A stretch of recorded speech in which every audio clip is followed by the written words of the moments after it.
Hi, everybody. I'm Gabrielle Carteras, president of SAG-AFTRA. And I'm David White, National Executive Director of SAG-AFTRA. And welcome to the SAG-AFTRA podcast. On the show today, we are going to speak with two wonderful actors and wonderful activists, Pablo Azar and Katie Barberi. Both were instrumental in an effort that has entered into the lore of this organization, and that is the effort by Telemundo actors to unionize Telemundo and to bring an entertainment contract into Spanish-speaking television. Actually, it was a very exciting process, and I am looking forward to hearing their side of the story even before I connected with them. But, you know, it's important for everybody to know that the contract for Telemundo came with tremendous risk to the actors and to their livelihoods. It took incredible courage for these performers to step forward and say that they wanted to be counted, and it was very humbling to be able to see that. They came to us and we wanted to support them, and we were really fortunate this last summer after 15 months of negotiating to come to a deal. But I want to say it took decades to get there.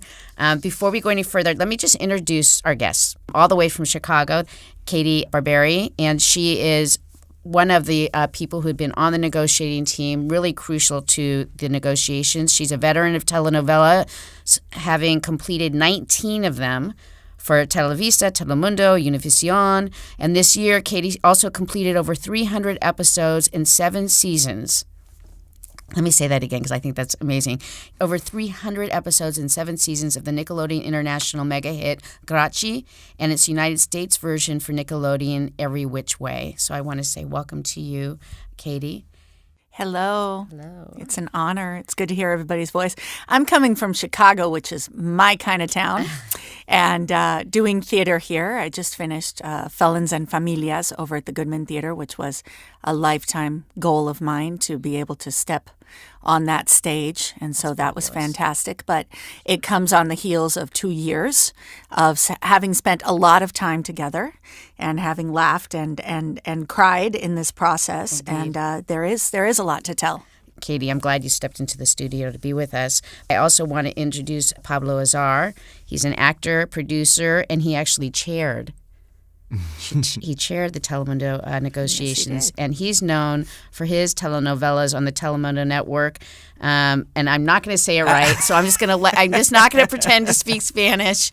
I want Pablo to go say what your the projects you've worked on. Okay, well, I've done over 15 projects, and from those 15, 10 were for Telemundo. Among those, Hasta que te conocí, El Cuerpo del Deseo, Aurora, and the last one for Telemundo was La Fan, which was when all the organization process began. I'm so happy you pronounced that, I know, as opposed right? to her struggling through that. I know. I didn't have to do it. David didn't have to do it. We had the real thing going. Well, I saw Gabrielle acting in Spanish and in the negotiations. And you she remember? was pretty said fabulous. she was fabulous. So she's not that's that bad. all with that love Spanish. and support. Anyway, we'll move on from that. Okay, so Let us start by making sure the listening audience knows what a telenovela is.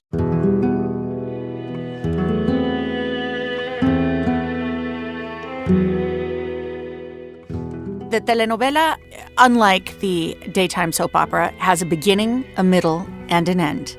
It'll run somewhere between 120 episodes. They run nightly, and they are the most widely distributed projects in the world. If you did a telenovela and it only sold to 50 countries, it didn't do that well. As a telenovela actor, you finish one project, they change your hair color, and you start another one. One of the things that I think is very interesting about novelas is that you have to shoot somewhere between 100 to 150 episodes in 6 months. oh my God. Because the show is aired from Monday to Friday. So you could do you do multiple shows in a So day. sometimes, you have to do somewhere between, depending on your character, between 10 to sometimes even 60 scenes a day.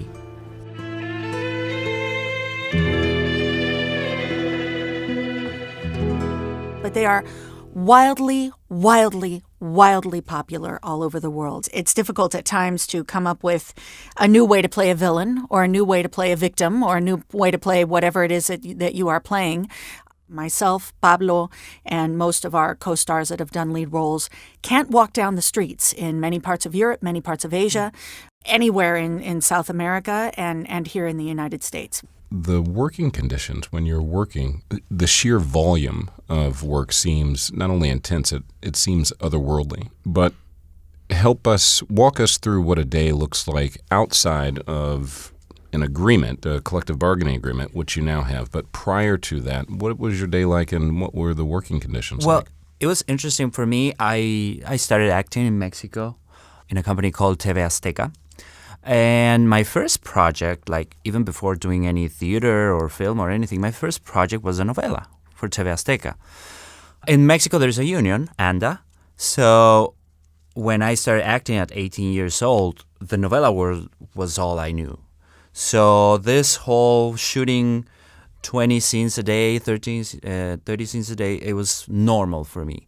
I didn't know any difference.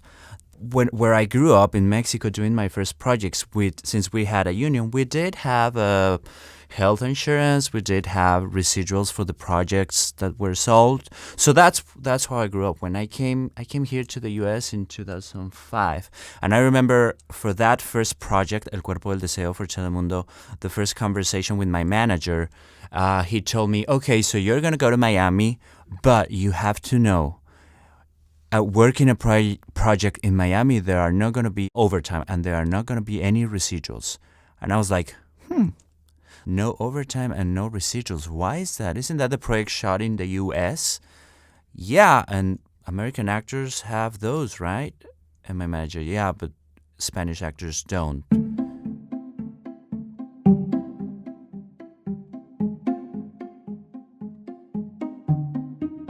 So that was kind of my first experience, my first red light.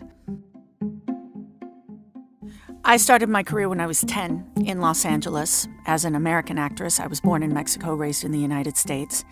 And I did a lot of work in LA. I did 3 films for Disney. I did a series with NBC called The Bronx Zoo. I did The Silver Spoons, and I did the first series with Jason Bateman, It's Your Move, and I did an episode of Kids Inc., and I did all those things that a lot of young actors did at that time, child actors. And then through a very weird series of circumstances, I ended up in Mexico doing a telenovela in English. They had actually wanted to sell the telenovela genre to the United States many years ago, about 25 years ago. So they shot 3 versions of telenovelas in Spanish. They shot 3 versions in English. And Acapulco, Cuerpo y Alma was shot in English under Acapulco Bay. And they offered me the antagonist on that series. And I thought it was a wonderful opportunity to see my family in Mexico because I hadn't seen them in years. I was a young actress working in LA. So I went down, I shot this project, and they offered me a contract to do novelas in Mexico. And that was very much like Pablo describes, a wonderful experience because there is a union in Mexico. It's ANDA. The scales are not the same, obviously, but you don't really feel it because you are feeling a part of that country. And the fame is almost instant, and the notoriety is almost instant. And the studio owns so much of what is the press in Mexico. It's the old studio system, very much like we saw with MGM. And there was a school inside Televisa. They called it literally the Star System, which is a star system, which is what we saw at MGM. And so coming from the outside in, I thought, oh, I know how this is done. They put you on a contract, they make you famous, and then they shoot you out series after series, novela after novela. And then I went to Miami to shoot a project for Televisa and found that the situation was unbelievably different. So you came from working under a union contract here in the United States to Mexico, working under another union, ANDA. Union contract. And then you came here back again to work on a project. This time it was not union. Nope. And none of the subsequent contracts in the United States were union. And for me, to be the same actress, Gabrielle, to be Katie Barberi or Katy Barberi, but the same person, and have a different situation as far as my benefits, as far as my overtime being respected, as far as residuals, as far as just a general treatment on the set in every way. There were no dressing rooms for us in the first project that I shot in Miami. And subsequently, until I got to Telemundo, there were no dressing rooms really. Everything was subject to the contract as they wrote it out. When you speak of something like dressing rooms, the way that came to us is there was very little privacy. The hours were horrendous. 80, 90, 100-hour work weeks, with working not just Monday through Saturday, but also many times on Sunday with very short turnaround, lots of times no water, the conditions, etc. So what I hear you describing and what came to us was really a situation that was, for many performers, near desperate.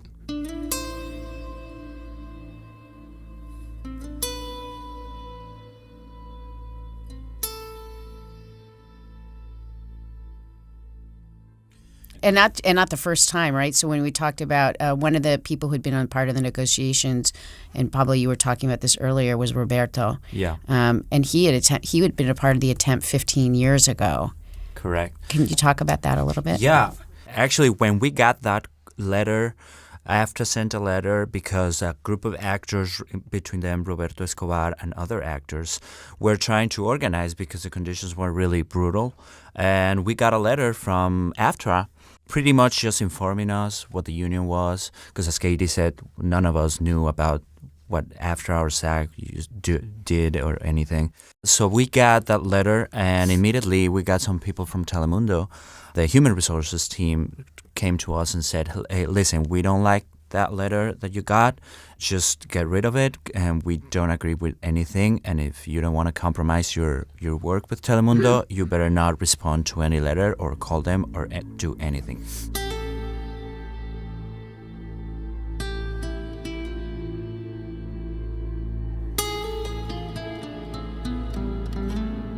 And of course, we didn't want to lose our jobs, so we didn't. And I remember in that project, we had the hurricane, Katrina. I think it was Katrina, the hurricane that came to Miami.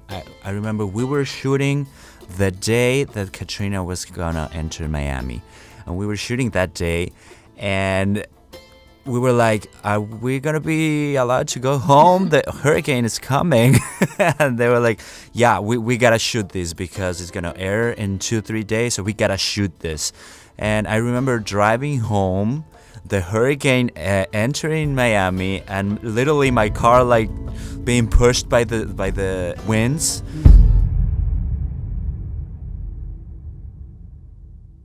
So those things were happening at that time in this group of actors. And I know they got blacklisted. They were never hired for a long time in Telemundo again. But those things like began to build up on a lot of actors that were trying to make things change. I remember another day working. I got my call at 6 a.m. in the morning. We began shooting, and we needed to finish the La Pauta, which is called in Spanish. And I finished shooting 4 a.m. the next day. So it was almost 24 hours working nonstop. I want to clarify it in these terms. It is simply this, that if there is no union behind the actors, defending the actors, establishing minimum conditions in every area, from work hours to dressing rooms, to whether or not you can shoot in the middle of a hurricane, to a series, whether or not you can shoot sick, to a series of situations. If there is no minimum, then it is simply based upon money, the shooting schedule, and how that will affect them, not the performers. The performers are not the performers become the product almost. It's a very The breakdown is based on the location or the set, not the performers. If the performer has to begin their breakdown at 7 a.m. on location, then go to studio, then go back to location, then back to studio, I've done that. It's based on moving the breakdown around to get as many scenes shot as possible. The consideration about the actor's fatigue, the actor's ability to perform, the actor's time is not a consideration, or was not. And it's a way of life. And if you will, it's a way of life that was not it was very complained about and very sad for all of us because, especially me knowing that it shouldn't be that way and having experienced it completely another way. No one saw any solution to it. It simply was, and if you wanted to work, those were the conditions, and that's the end of it. Right. Well, there was no hope. When you explain the journey from Los Angeles to Mexico to Miami, what's also interesting there is the standards that you have for companies that are also purely about the bottom line here in Los Angeles, but there is both a culture and a set of union contracts that absolutely serve as a counterweight to that move towards profit at all costs. Then when you go to Mexico, there is also a culture there and a union there, and there's a counterweight. The interesting thing about Miami, it's not that SAG-AFTRA or any other union is entering a no man's land or a place where we're not being talked about. It is specifically excluded, and what Pablo was just referring to, that effort 15 years ago, that is what happens anytime someone decides that they're going to rise up and try to do something about their working conditions. And as a result, people can get blacklisted. Many of the performers that contacted us were concerned about being deported. They were concerned about their families who Being don't threatened. live in the States Right. and who live in other countries, and there were threats against their families. They really used a series of means. But for some reason, this time around, the urge to rise up and to change the working conditions of performers working in telenovelas overcame all those fears. What happened? What drove you all to say, not this time, we are going to stand up? Well, it started as a small group of performers. I was working for Telemundo at that time. So in the dressing rooms, we would talk amongst the performers. And a lot of the performers didn't really believe that it was going to happen because of what had happened before. And there was a lot of fear. It was not easy at all. And we had the pleasure to meet with the SAG-AFTRA people at some point in a meeting in Miami that they did, and I got to know a lot of amazing people from the organizing committee, and we started talking and trying to see what could be done. I really felt inside myself that I needed to do something, that it was not fair that a project was sold in 80 countries and we would not see a dime. And talking to a lot of performers, they wanted that change. They just would not say it out loud. It's scary. They were scared. They would say it to you, but like hidden. So I knew if we were to do something that it was going to work, because I saw all those feelings in the performers and all that frustration that they had, all that need for change. So yeah, we started with a little secret Facebook group. I remember a lot of performers saying, I don't want to belong to a secret Facebook group. I have nothing to hide. And a lot of performers I don't want any secrets. I don't want any secrets. And we started like posting little things about SAG-AFTRA, about working conditions in the US for English-speaking performers. And, we started seeing like, a performer liked it. Another performer commented on it. And then they take the like off. Yeah, they did. Or then they would get take scared the like and they off. take the like off. That's the big thing. Interesting. One of the Yeah. things we had heard about was hearing the production might actually be taken, we're going to leave the country also. So they didn't want to lose the work that was here. Well, that was the first thing that we were told. Yeah, but I think it was serendipitous, right? So you're talking about, look, at 15 years ago, there was that desire and that struggle, but it didn't happen. This time you were like doing your Facebook, which I love that secret Facebook. Yeah. But you did the secret Facebook, but also we have to remember that Telemundo never had ties to us before, right? David, do you want to talk a little bit about, so he can carry on with the NBC Universal and... So when Telemundo was bought by NBC Universal, that was one of the game changers from our perspective, because we obviously have a long relationship with NBC Universal, both in entertainment and with broadcast news. And when your decision makers are recognizing your status as a union in other areas, and we have very positive relationships with them, it becomes very difficult for them to then try to ignore a situation that we bring to their attention. That made it smoother, and there was a clearer, ready-made vehicle for us to speak to the double standard that existed in Miami. And that was one.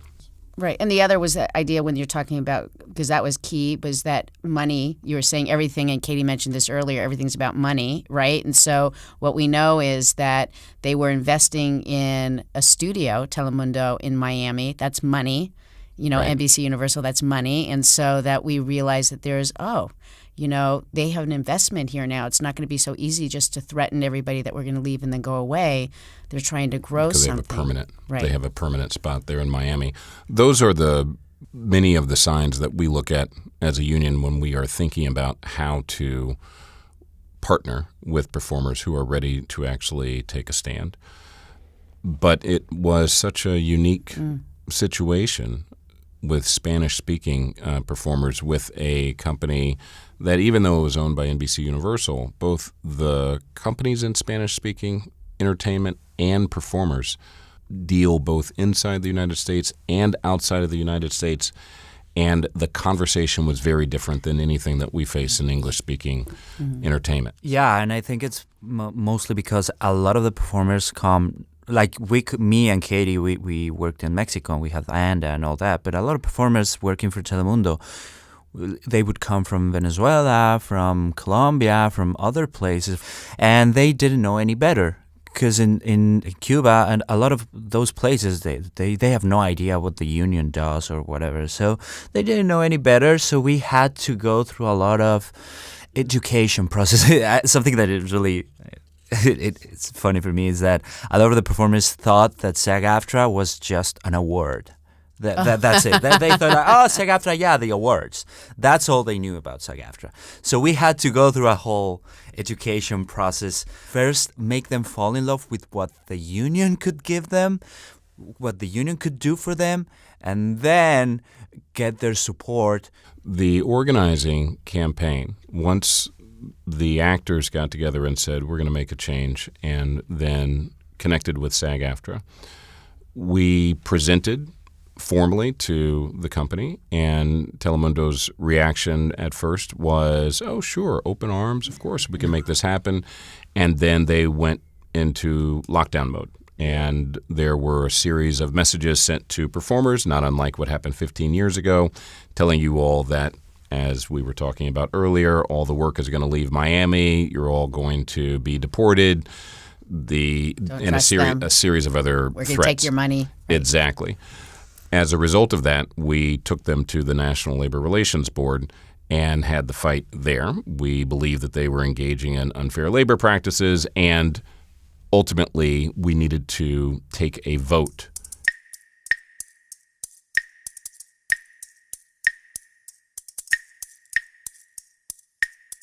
To get to that point, the vote, we had to collect the signatures to get to that vote, and that took us almost a year or two, like a year. It was like a year and a half.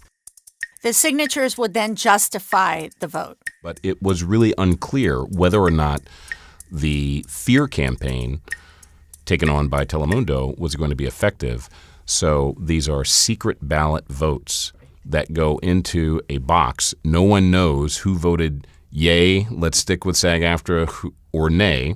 And we got to the vote, and we went there, and it was so emotional.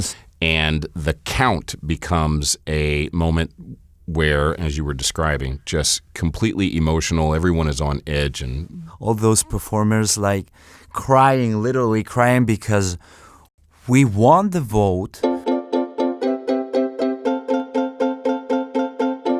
by 81%. I remember looking at the faces of the Telemundo lawyers like they couldn't believe it.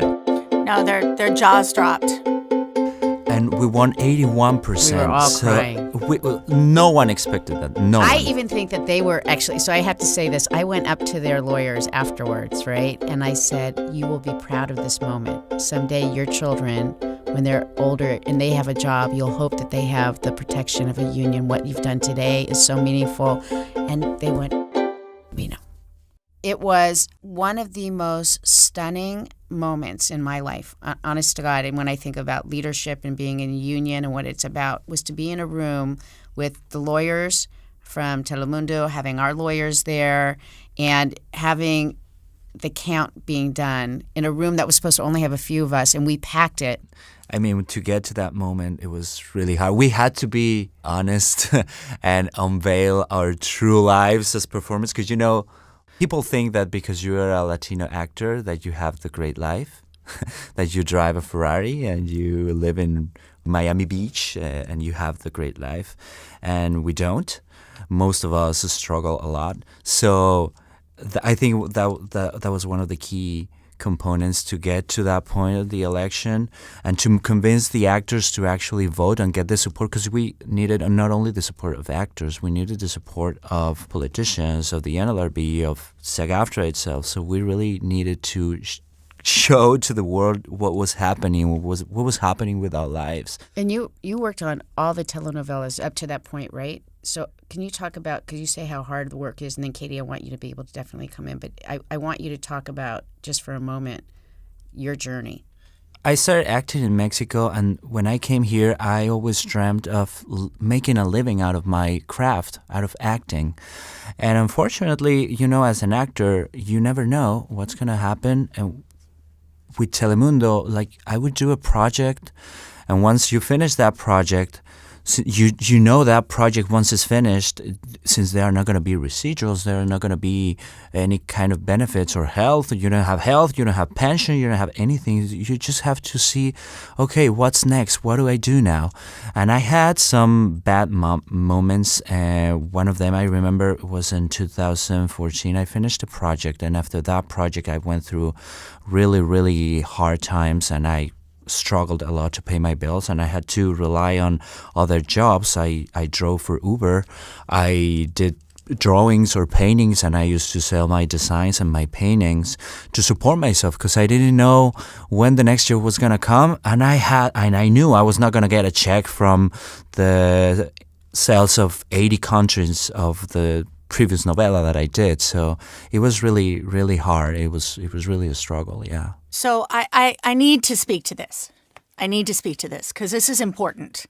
In many cases, what Pablo just described is the life of an actor. And I have heard that many times. I heard that actually in the negotiation room on several occasions. You've just described an actor's life.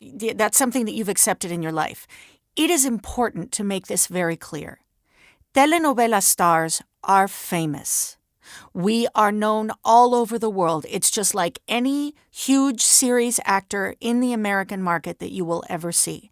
The only difference is that we were not getting paid. It has its own particular kind of hell behind it. It's like the fame that happens without the, maybe without the histrionic work, but it's like the fame that happens for a reality star where you're seen all over the place, but your contracts don't reflect it. You haven't put maybe the work behind it that an actor in a telenovela has. We work extremely hard, but we are compensated for that work in that we are very, very well known amongst a huge world population. So for the money to not be there to sustain us past 3 months after finishing a project, and it's not because, in my case, it was never because, I had any kind of a drug habit or I never left a department store. That's not it. I lived calmly and humbly my life. But to know that after 3 months, I would then have to be looking for a project again, that was all its own vicious cycle because the producers also knew that we would be then looking for a project, which means we would be willing to negotiate our contract by their terms because there's no residuals. Residuals are vital for an actor's survival. You may only do one project in a year as an actor, and that is not because you're lazy. It's because your image is being seen all over the world, and they can't have you on another project immediately. And if I'm going to get very personal, my family in Mexico didn't understand the money that I wasn't making. And my father became very ill the last few years of his life. And because I was not contributing what the family thought I should absolutely contribute, because again, I am world famous, unable to walk down the street without getting recognized in Mexico. Because that money should absolutely be there, and I was not selfishly contributing it, I was not allowed to talk to my father for the last 2 years of his life. Oh boy, It's terrible. So this is okay. So maybe the studios don't understand this. I mean, maybe they don't give a crap, but maybe they don't understand it.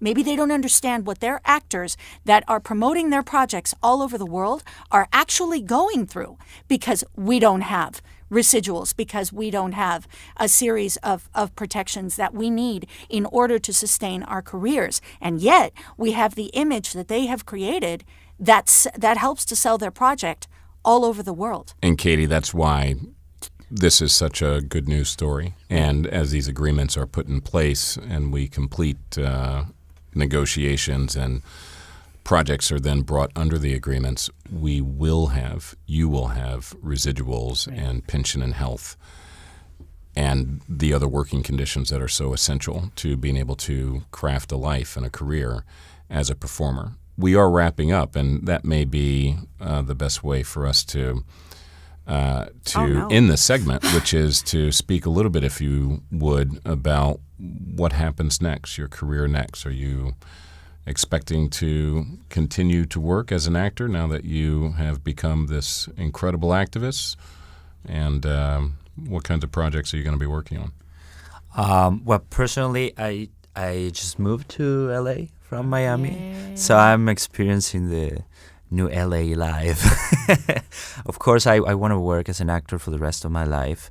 All the Telemundo process, I knew it was not going to be easy for me to work for Telemundo again, but I really expect things to change. And if I'm blessed enough to continue working as an actor, either for Telemundo or a Spanish-speaking company or American company, I do want to work properly, the way performers should be treated. I do want to get my benefits, and I do want my other fellow actors to feel safe in a working environment. So if we can achieve that with Telemundo or with any other company, I mean, I think that's a huge, huge success. We were not doing, any of the committee members and any of the actors that were really involved, we knew we were not doing this for ourselves, because most likely I would not work for Telemundo and I would never see residuals from Telemundo on my end. But we were doing that for other actors and for future generations, and even for actors that don't even know that they're going to be actors because they are 5 years old. But if they are actors and they happen to work for Telemundo in the U.S., I mean, they are going to work feeling safe and feeling protected. And I think that's a blessing. It's important for everyone that's hearing this to know we're not being paid for this podcast. We were not paid as committee members. We were not paid to do the Get Out the Vote campaign. We were not paid for our press efforts. That is not what we got involved in this process to do. There has been no compensation. And beyond that, normally when you unionize a company that has not been unionized, the employees go back to work under that union contract. Telemundo has absolutely no legal, ethical, or moral obligation to hire me ever again. So it is possible, I hope I'm wrong, but it is possible that I will never enjoy personally the benefits or the fruits of that contract that we spent 2 years negotiating. But here's what. It has always been my personal belief that you come into a space as a human being, that this is our right and our privilege, and you leave it cleaner than how you found it. And it does. I'm in Chicago. I just finished a play at the Goodman. We have fantastic representation here. Craig and I were with Gray Talent Group, and they're wonderful. Everybody's very supportive in Chicago. This is a union town, thank God, and they love the effort that I made, and I feel back in my space. If I am to work on a telenovela in the United States again, it will be under those terms, and I'm hopeful that I will get a phone call. Of course, I'm hopeful that I'll be able to enjoy the benefits that I, in my small way, helped to create. But it doesn't matter at the end of the day. I know my career as an actress.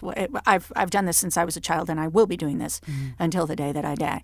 Until the day that I die. If I die on a set, that's a place for me to go. Absolutely. I just want to. Well, no. At 95. I understand. No, at 125. I just want to say this.